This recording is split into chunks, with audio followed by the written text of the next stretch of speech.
the point when it's about to go. Straight to the point when it's about your hoe. Straight to the point, so it's time to go.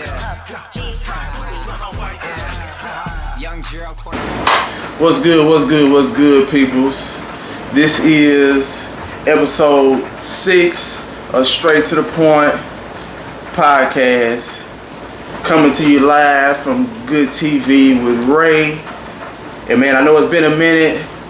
Usually, I drop an episode every week, but had some stuff going on. But hey, now we back on regular schedule, and continue with giving y'all these good episodes, and just make sure y'all continue to tune in and stick with me. And first, before we do that, I'm gonna let my guys introduce themselves. I'm gonna start with my boy right here, and I'm gonna let him give a little bit about himself so y'all know what's going on. Alright, I'm Sid. Go by Cedric as well. Good friends with Alvin. I'm in more so in the fitness and sports, former collegiate athlete. And I'm here to give y'all some good information about everything.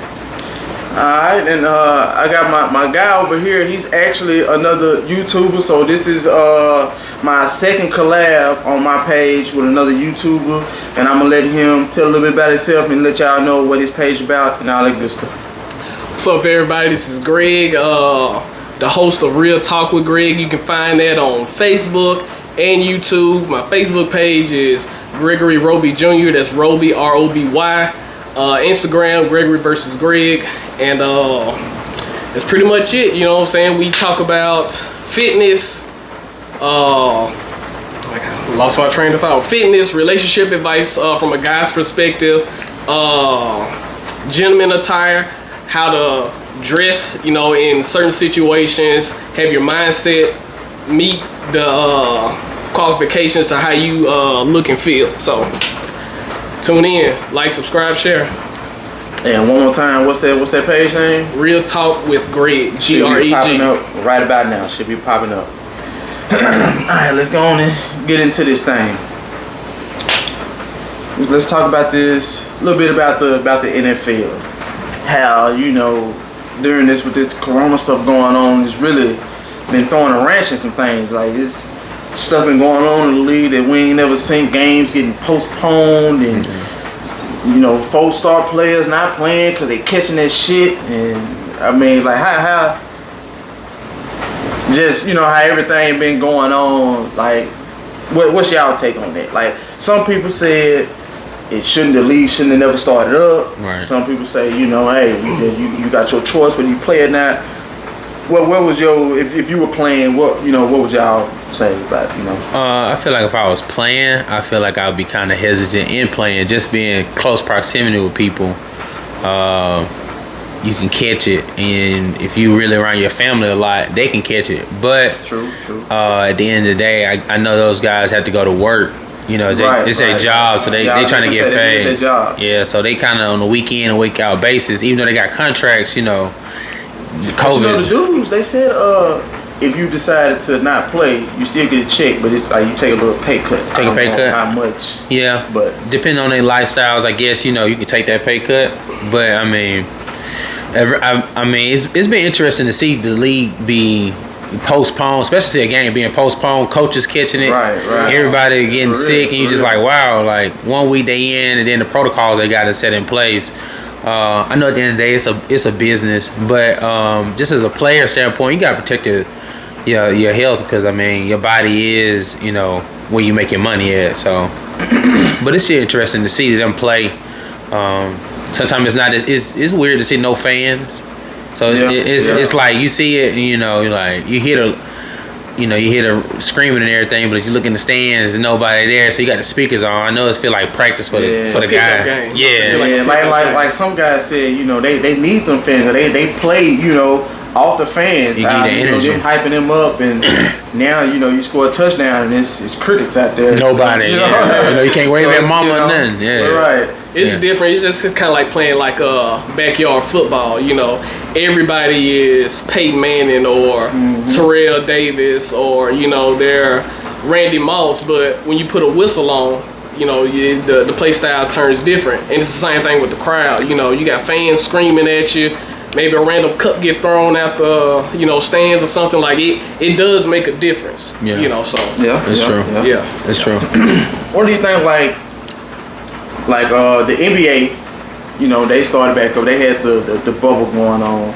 You think the NFL should have tried something like that, or would it been with the NFL? The rosters are a lot bigger than a NBA team. So I mean, would it have been more difficult to take the bubble approach with the NFL? Think so. Or? I think so, simply because like the way they talk about the coronavirus is less effective outside because you have all that space and stuff like that. So I feel like putting everybody into like a dome or a bubble or something like that would have kind of made it harder or made people catch it more. So I think the NFL did what they had to do with that one. That was a tough decision.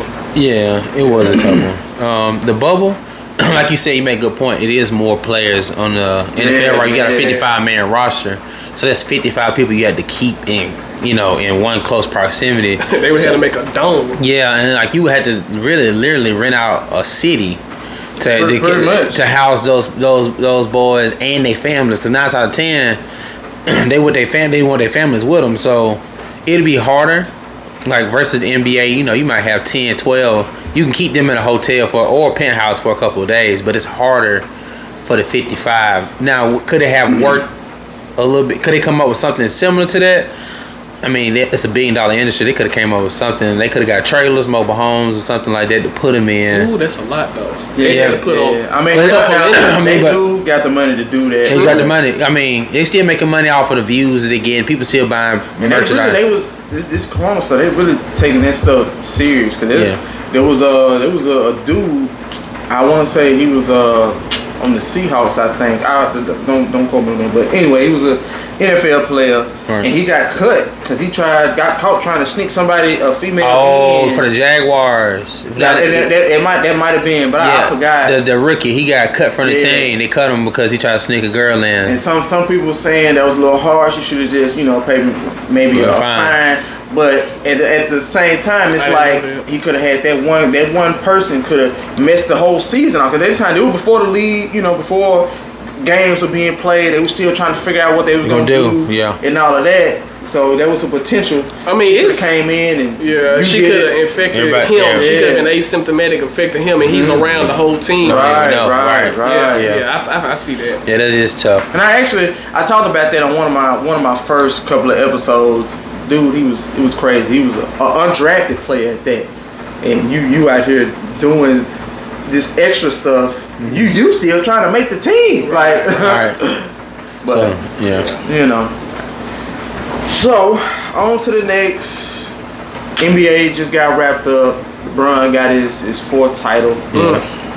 How y'all feel about this finals? Was it some people saying you really can't count it? It was given to LeBron. Yeah. They set it up because of Kobe's passing. I'm not gonna say it was given to him, but I do feel like it changed the outcome of who would have won because they took so many games away. Right. When you go through that whole season, you got to think about injury, fatigue on the body. You know what I'm saying? They play 82 games or something like that. Yeah, somewhere in there. They took so many of the games away, and like I said, the crowd. You know what I'm saying? That's the sixth man.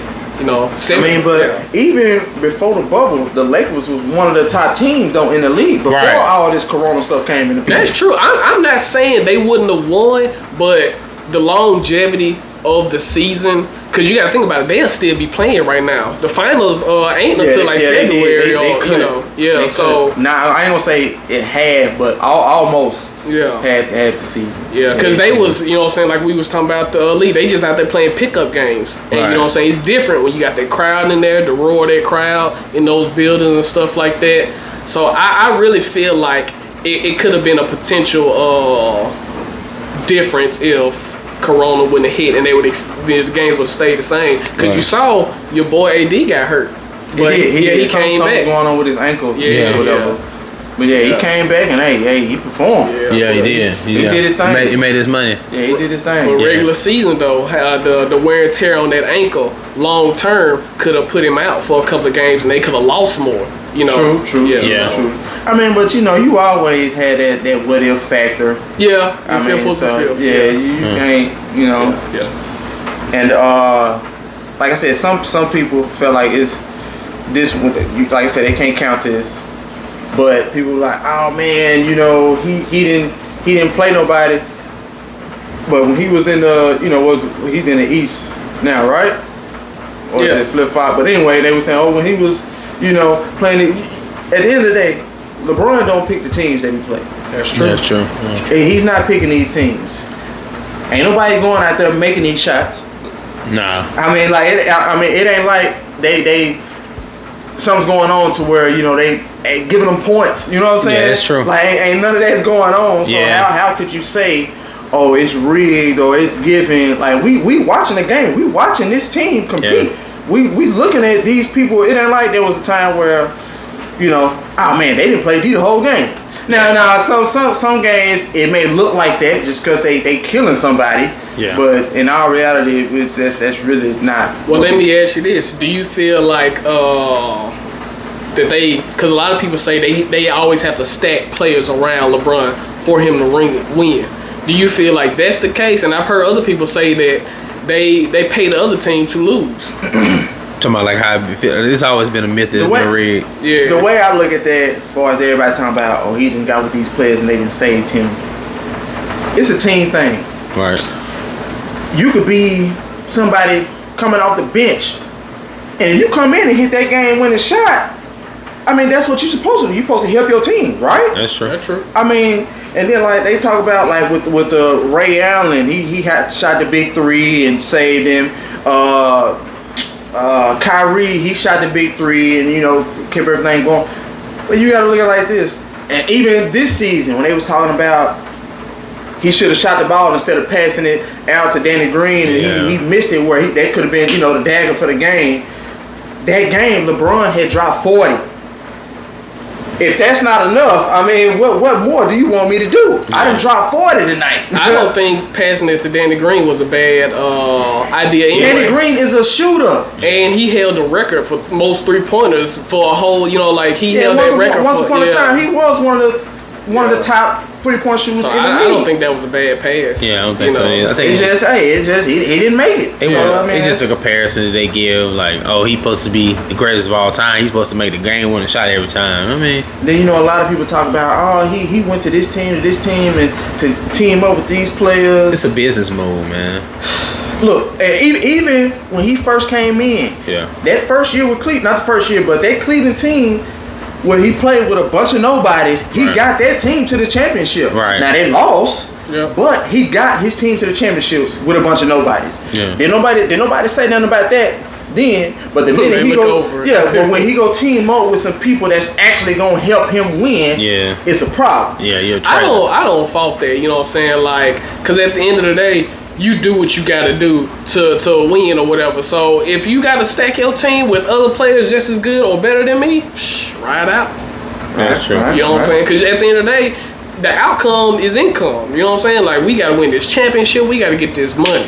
So if you got to go get, hey, you know what I'm saying? Come on over here. Yeah, you bring him with you. Y'all come on. Right. That's what you got to do because it's strategic. Yeah, that's what happened with the Clippers. They put Paul George and Kawhi together. It just so happened. I just feel like they got good chemistry. Paul George played trash. Yeah. But if that would have been the Paul George that we all know that he can be, to be honest, they probably would have won. To be honest, if Paul George would have came out being that Paul George we knew from the Pacers. Yeah. Oh man, if that Paul George was what came out. But see, I think that Paul George is still there. It's like if you watch him in certain games, he, you know what I'm saying, like he a dog. But in other games, it seems like he just not feeling it. You know what I'm saying? So I just feel like, you know what I'm saying, like he missing, like he looking for something that he ain't found yet for him to get that spark. Yeah. Then Kawhi, he didn't play. He didn't play at his 100% this little series neither. So I think both of them had gave up. Yeah, they got Doc Rivers fired like he a bad coach. He got the Celtics to the championship. Right. They won. Now you gotta see what you gonna do with the 76ers now. And they got a nice little young squad. They got a nice little young squad. So we'll see what they do with them. See if it's him or if it was the. I don't know. It's never the coach because the coach not out there making threes, you know what I'm saying, making layups, stealing the ball. The coach is pretty much out there just kind of moving pieces. Hey, right now, what they doing, this what we need to do. Right. It's still the players But out there. You gotta have somebody to blame, though. That's with Atlanta. The shit back in football, Atlanta. Oh, had to find they coach just got fired. And the GM. Because they couldn't win a game. Right. Coach, he can't play for you. No. I mean, if you out there, you playing that like one game, I can say like the Cowboys game, they got up on them like 21 points and let them come back. Yeah. That's 3 touchdowns. 3, and you let this team come back. But you know they got a history of giving the game away in the fourth quarter. And they just like, we tired of that. And like I said, it's in the fourth quarter. Yeah. They be winning the whole game. Fourth quarter hit, it's like they you know, let me go take my smoke break. You know, they thinking about, let's go hit the strip club after something. I don't know. Yeah. And just cause I mean we've all played football, so we know it's like when you up 3 touchdowns and they score, first thing you think about, man, we still up 2 scores. Right. You look back up at that clock, you be like, man, we tired. So I think it's just complacency. Because that year they lost that Super Bowl, That was ugly. I thought it was in the bag. Stupid stuff like that. I could see how people would say, "Oh man, this game is rigged." Because them being up like that, there was no way they should have lost that game. No, they shouldn't have. They shouldn't have lost that game. You up like that? Why are you throwing the ball? Yeah. Why? Yeah. Anybody who's played the game of football, if you up like that and this game is on the line, or make short passes. Right. Yeah, you don't need nothing long. Nothing long. All you gotta do is just get little plays here and there to keep the clock going. That's it. Yeah, it's true. And hold the ball. Let the clock get down about 8-7 seconds. All right, y'all get to the line. You know what I'm saying? So, right. You out here trying to throw bombs and stuff and getting interception after interception. They were trying to run the scoreboard up. They really was, but that was. People in that year, people in Atlanta was sick. Yeah. Man, people outside of Atlanta was sick. Yeah. I was sick for them. I wasn't even going for them. Right. Neither one of them was my team, and I was like, man, this is terrible. I can't believe this. Y'all gave Brady that one. They gave Brady that one. They did. All right. I was looking at a podcast yesterday, maybe the day before. It's I Am an Athlete. It's with Brandon Marshall, Chad Johnson, Fred Taylor, and I forgot the other dude's name, but these all NFL players that's retired. Okay. And they brought up a situation where when they got their money, like who was the people that they was gonna take care of, like once, like you know, because they were saying, you know, once you make it, you got you damn near your whole family with their hands out. Right. So who was the people that you was consider? Okay, this is people. This little circle of folks, they pretty much guaranteed no matter what. And who or when is for helping people outside of that circle? What is the cutoff? Like where do you draw the line? I guess I'd say my immediate family, my mom and dad, they gonna go together. So my mom and dad, my sister, and make sure my niece and nephew have a little money set up. Outside the circle, I take that back. I'm saying now, even outside the circle, these still family members now. We ain't talking about your friends. I mean, if you are talking about friends, but I was saying, you know, just like your cousins or something like that. Oh man, them cousins. Man, it seem like it seem like they get closer and closer to you. 3rd and 4th week removed. Nah. If I ain't seen you at the game or you ain't been family reunion time. Yeah, you know what I'm saying. Just because you couldn't. I gotta see the paperwork. Yeah, if you are a cousin that I really mess with, I help set you something up. You know, sometimes think about with making it to the league or making a substantial amount of money, people look for you to just give you the money. Yeah, and that was something Brandon Marshall was saying. He was like,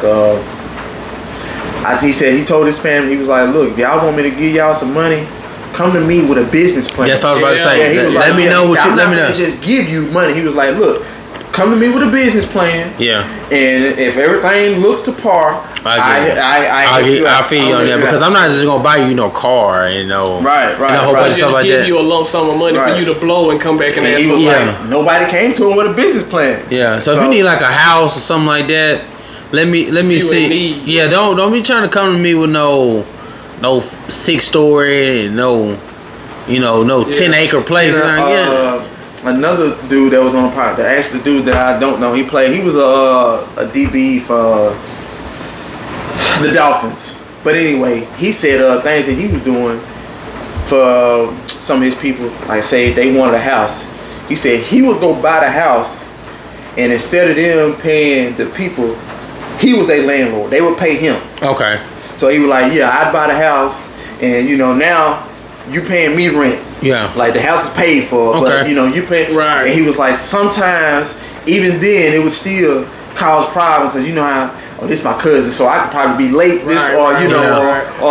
whatever, or not give him the whole rent this month. Nah. Yeah, I feel you on that. Like, I can see myself trying to buy like a little suburb for him. Everybody keep my family in one close area. Right. If I buy like a little street for him and everybody stay on there, then you give me the money for it, and I do something productive with your money for you.